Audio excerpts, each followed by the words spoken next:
አንድ ጥያቄ ልጠይቃችሁ። በህይወታችሁ ስኬታማ ለመሆን ተሰጥኦ ወይም ጥረት በእንግሊዝኛው ታለንት ወይም ኢፈርት ይበልጣል ብላችሁ ታስባላችሁ? ብዙዎቻችን የተወለዱለት ሰዎች ብቻ ናቸው የሚሳካላቸው ብለን እናምናለን። ነገር ግን በስታንፎርድ ዩኒቨርሲቲ የሳይኮሎጂ ፕሮፌሰር የሆኑት ካርል ድዊክ ለ30 ዓመታት ባደረጉት ጥናት ስኬትን የሚወስኑ የአእምሯችን አወቃቀር ሳይሆን አመለካከታችን ወይም ደግሞ ማይንድ ሴት መሆኑን አረጋግጠዋል። ለሚቀጥሉት 40 ቀናት ህይወታችሁን የሚቀይሩ ጉዞ እንጀምራለን። ዛሬ የምናየው ዓለማችንን ለእነዚህ ለሁለት ምስጢራዊ ቃላት መግቢያ ይሆናል። አዲስ ማንነት ይባላል ቻናላችን። ወደ ማይንድ ሴት አፕግሬድ ፕሮግራም እንኳን በደህና መጣችሁ። አዲስ ከሆናችሁ ቻናላችንን አዲስ ማንነትን ሰብስክራይብ በማድረግ እስከ ፕሮግራሙ መጨረሻ ድረስ ይከተሉ። ማይንድ ሴት ምንድን ነው ስንል ማይንድ ሴት ማለት ስለ ራሳችሁና ስለ ዓለም ያላችሁ እምነት ነው። ካርል ድዊክ ሰዎችን በሁለት ይከፍላቸዋል። አንደኛው ፊክስድ ማይንድ ሴት ወይም ደግሞ የተገደበ አመለካከት ያላቸውና ሁለተኛው ግሮዝ ማይንድ ሴት አዳጊ አመለካከት ያላቸው ሰዎች በማለት በሁለት ይከፍሏቸዋል። እስቲ አንድ ባንድ እንመለከታቸው። ፊክስድ ማይንድ ሴት የተገደበ አመለካከት ያላችሁ ሰዎች፣ እነዚህ ሰዎች ችሎታዬ ተፈጥሮ የሰጠችኝ ነው፣ ሊጨምር ወይም ሊቀንስ አይችልም ብለው ያምናሉ። ጎበዝ ከሆንኩኝ ጎበዝ ነኝ፣ ካልሆንኩ ደግሞ ምንም ብጥር አልለወጥም ይላሉ። ግሮዝ ማይንድ ሴት ያላቸው ሁለተኞቹ ደግሞ አዳጊ አመለካከት ያላቸው ማለት ነው። እነዚህ ሰዎች ደግሞ ማንኛውም ችሎታ በጥረት በትምህርትና በልምምድ ሊዳብር ይችላል ብለው ያምናሉ። ውድቀት ለነሱ መጨረሻ ሳይሆን የመማሪያ መንገድ ነው። እስቲ ሁለት ተማሪዎችን አስቡ። ፈተና ወድቀው ቢመጡ ፊክስድ ማይንድ ሴት ያላቸው ደደብ ስለሆንኩ ነው ብለው ተስፋ ይቆርጣሉ።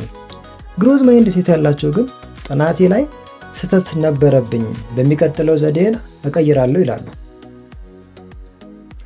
ለምን አሁን መለወጥ አስፈለገ ስንል ለምንድን ነው ይሄን ማወቅ ያስፈለገን? ምክንያቱም አመለካከታችሁ በየቀኑ የምታደርጉትን ውሳኔ ይወስነዋል።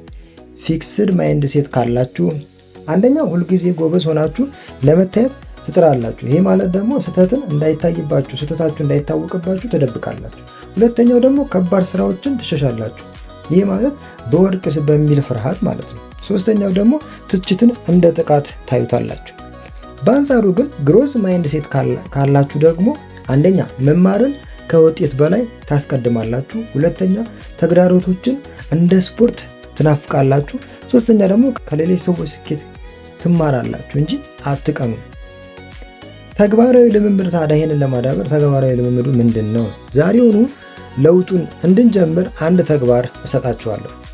ባለፈው ሳምንት ውስጥ አልችልም ወይም ደግሞ አይሳካልኝም ብላችሁ የተዋችሁትን አንድ ነገር አስቡ። ይህ ሀሳብ የመጣው ከየትኛው አመለካከት ነው በሉ። አልችልም የሚለው ቃል ገና አልቻልኩም ኖት የት በሚለው ቀይሩት። አእምሯችን እንደ ጡንቻ ነው። በሰራነው ቁጥር ያድጋል። ሳይንሱ እንደሚያረጋግጠው አዳዲስ ነገሮች ስንማር በአንጎላችን ውስጥ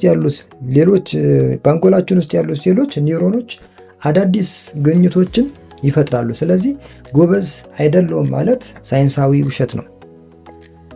የ40 ቀን ጉዟችን ገና መጀመሩ ነው። ነገ በday 2 ስኬታማ ሰዎች ለምን ስኬታማ ሊሆኑ እንደቻሉና ጥረት ከችሎታ በላይ እንዴት እንደሚሰራ በዝርዝር እናያለን። አንድ ጥያቄ ልጠይቃችሁ እዚህ ጋር። እናንተ በአብዛኛው የትኛውን አመለካከት ያጠቃችኋል? ፊክስድ ወይስ ግሮዝ? ኮሜንት ላይ ጻፉልኝ፣ እንወያይበት። ቪዲዮውን ላይክ ካደረጋችሁት ለጓደኞቻችሁ ሼር አድርጉት። ነገ በተመሳሳይ ሰዓት እንገናኝ። ቻው።